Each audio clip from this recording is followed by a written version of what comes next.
Bismillahirrahmanirrahim wa bihi nasta'in wa alayhi natawakkal wassalatu wassalamu ala ashrafil anbiya'i wal mursalin amma ba'd. Mga minamahal kong mga magulang at mga kapatid sa panampalataya, assalamualaikum warahmatullahi wabarakatuh sa inyong lahat. Sa oras na ito, ang ating paksa na pag-usapan ay patungkol po sa 40 hadith ni Imam An-Nawawi rahimahullah, at ang ating ipapaliwanag na hadith ay ang panglabing-anim at panglabing-pitong hadith mula sa hadith ni Imam An-Nawawi rahimahullah. Sa panglabing-anim, an Abi Hurairah radhiyallahu anhu anna rajulan qala lin-nabi sallallahu alayhi wa sallam awsini qala la taghdab faraddada miraran faqala la taghdab rawahu al-Bukhari. Sa hadith na ito, sinabi ni Abu Hurairah radhiyallahu anhu na mayroong isang lalaki na dumating kay Propeta sallallahu alaihi wasallam na humingi sa kanya ng payo.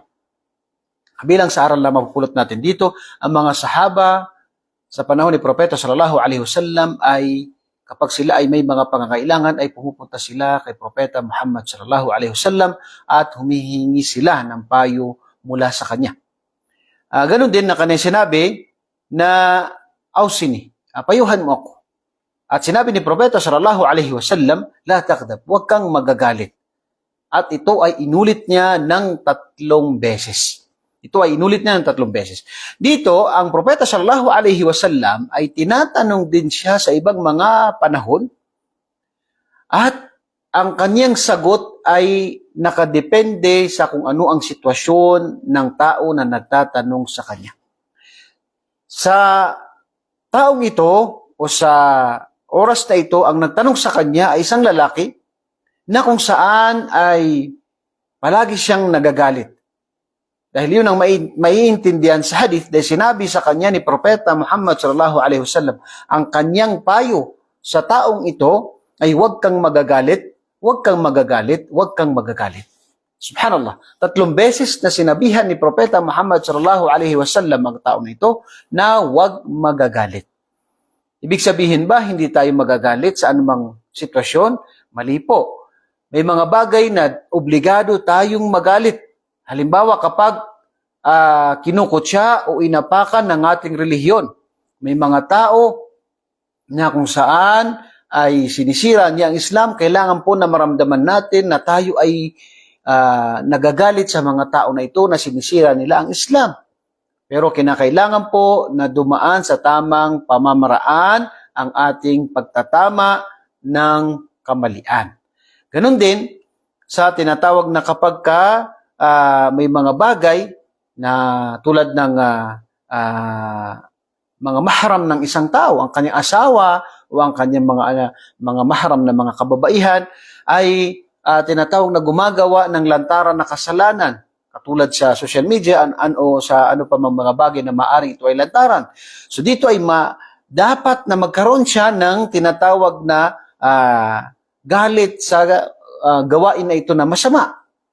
So dito ay hindi sa lahat ng panahon na hindi magagalit, kundi obligadong magalit sa ibang mga sitwasyon. Katulad ng kapag kinukutya ang Islam, o kaya ay may gumagawa ng mga bagay na lantaran na kasalanan, ay kinakailangan na maramdaman ng isang tao na siya ay magalit sa masamang gawain na ito. Pero gano'n pa man sinasabi natin, kinakailangan na dumaan tayo sa tamang proseso, tamang pamamaraan kapag tayo ay magtatama ng mga kamalian.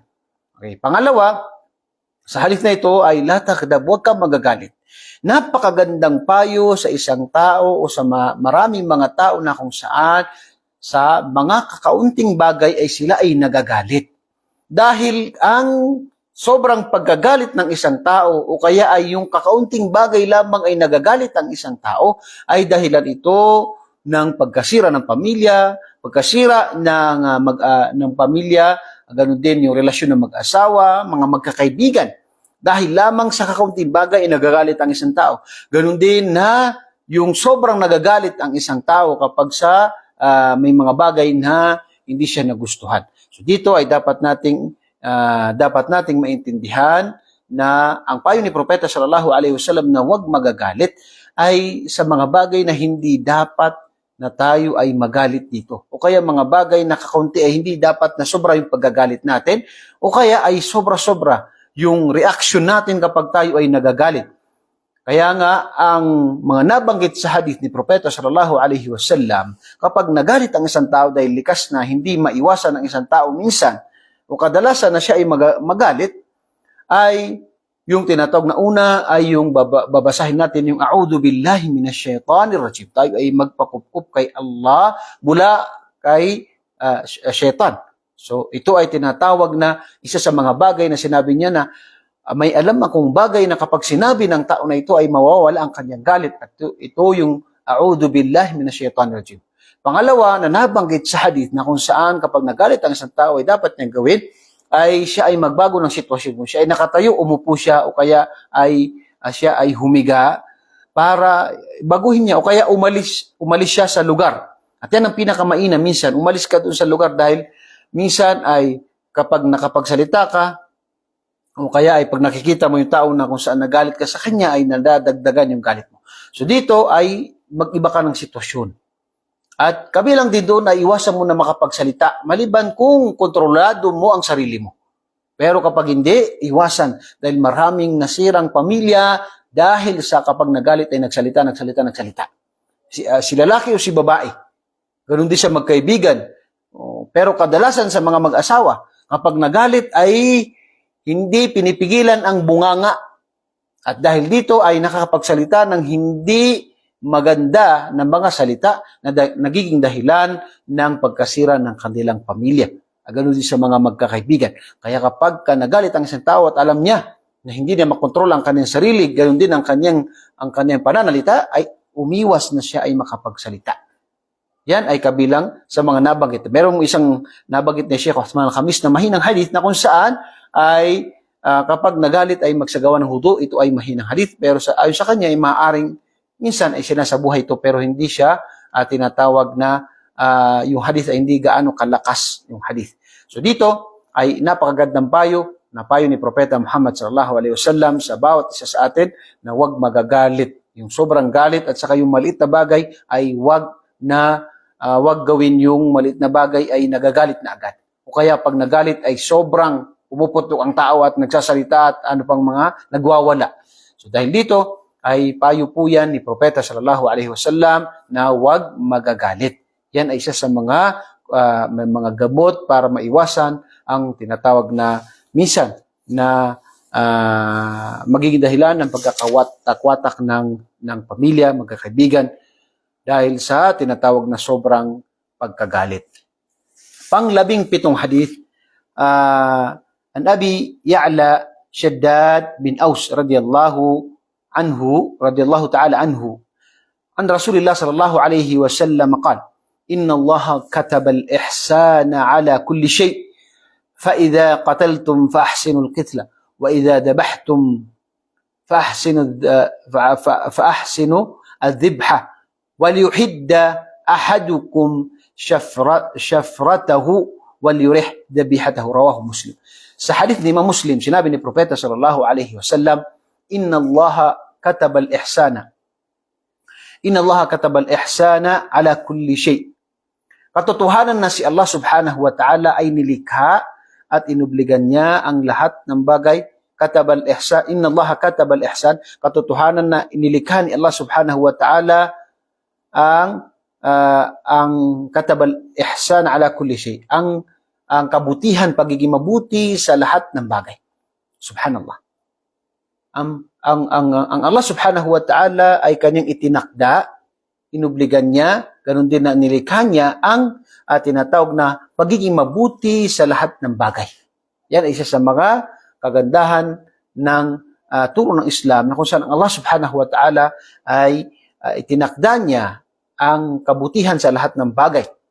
Ay sinabi dito, فَإِذَا قَتَلْتُمْ فَأَحْسِنُوا الْقِتْلَةَ. Kapag kayo ay pumatay, hindi ibig sabihin dito na pumatay ng kahit sino, hindi. Kundi sabi dito, kapag kayo ay pumatay, ng pinapahintulutan dito na patayin ay فَأَحْسِنُوا الْقِتْلَةَ, ay maging mabuti kayo sa, ibig sabihin, maging mabuti kayo sa inyong pagpatay. Madaliin nyo, yung madaliin sa tao na yun o kaya sa tinatawag na sa hayop na yun. Okay, halimbawa, magbigay tayo ng halimbawa para hindi mabigyan ng ibang kahulugan nito. Halimbawa, isang aso na kung saan ay nagbibigay siya ng pinsala. Nagbibigay siya ng pinsala. At dahil dito ay ang utos ng Islam, kahit nakakapagbigay ito ng pinsala, ay kung kinakailangan na ito ay patayin, ay kinakailangan na patayin ito sa madaling paraan at hindi siya dapat pahirapan. Nakuha? Yun ang tinatawag na maging mabuti sa pagpatay. Pero sa mga tao, ay meron tayong tinatawag na qisas. Meron tayong qisas, kapag pumatay, ay buhay din ang kapalit.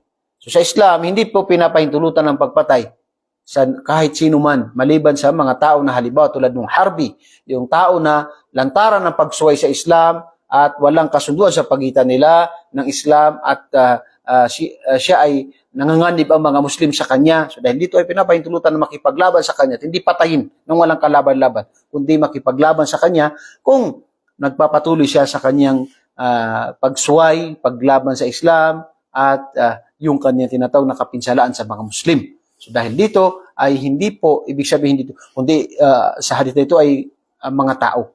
Hindi kundi yung mga pinapahintulutan sa kahit na yung yung mga tao naman ay nakadepende dahil merong kisas sa Islam. Merong kisas na kung saan ay anumang nababagay sa mga tao na pumatay ay buhay din ang kapalit. So meron pong mga rulings po ng Islam sa bagay na yan. Okay. So meron po tayong halimbawa katulad na sinabi natin kanina, kapag ang isang aso ay nakakapinsala at kinakailangan na ito ay papatayin ito sa magaan at madaling paraan na hindi mahihirapan ng aso. Okay? Pangalawa, sabi ito, wa idza dabahtum fahsinu dhibah. Kapag kayo kumatay sa mga hayop na pinapahintulutan dito na katayin, sa ito ay tinatawag na pagkain. Halimbawa ng kambing, ng karne na kambing, kamelyo, kabayo, hindi yung kabayo, yung baka at saka yung tinatawag na kalabaw, manok, yan, kinakatay yan. So dito, sa sitwasyong ito, sabi dito, fa idza dabahtum fahsinu dhibah. Kapag kayo magkakatay ay maging mabuti kayo. Pagbutihin yung pagkakatay. Huwag niyong pahirapan yung tinatawag na hayop. Sabi dito, wal yuhidda ahadukum shafratahu. Hasain niya yung gagamitin na kutsilyo o kaya ay anumang gagamitin na pangkatay doon sa tinatawag na hayop na yun ay dapat na hasain niya para mabilis yung tinatawag na pagkatay sa hayop na yun na pinapahintulutan na katayin. Waliyurih dabihatahu. At ibig sabihin, padaliin sa kanya. At huwag ipakita sa kanya yung paghasa sa tinatawag na sa kutsilyo o anuman na gagamitin doon. Huwag ipakita sa kanya sa hayop na ito. At madaliin sa kanya. Huwag tayong gagamit yung tinatawag na mga bagay na maaring mahirapan yung kakatayin. Kundi yung mabilisan lamang. Yan ang kagandahan ng relihiyong Islam na kung saan sinabi ni Propeta sallallahu alaihi wasallam, nakatutuhanan na si Allah, itinakda niya ang kabutihan sa lahat ng bagay. Pati sa tinatawag na mga bagay na kinakailangan na yung tinatawag na pagpatay sa mga nakakapinsala ng mga hayop o anuman, ay hindi dapat napahirapan sila, kundi mabilisan lamang. Ang pagkatay, ganun din, dapat ay hasain yung gagamitin na kutsilyo, ganun din na hindi ipakita sa kanyang paghasa ng kutsilyo at madaliin sa kanya. Dahil yan ay turo ng relihiyong Islam. Nawa po ay nakapagbigay tayo ng aral sa araw na ito. Yan po ang paliwanag sa pang-17 hadith at pang-16, pang-17 hadith sa hadith ni Imam An-Nawawi rahimahullah. Nawa ay katipalatay ni Allah subhanahu wa ta'ala. Kung muli nagpapasalamat sa inyo lahat. Assalamualaikum warahmatullahi wabarakatuh.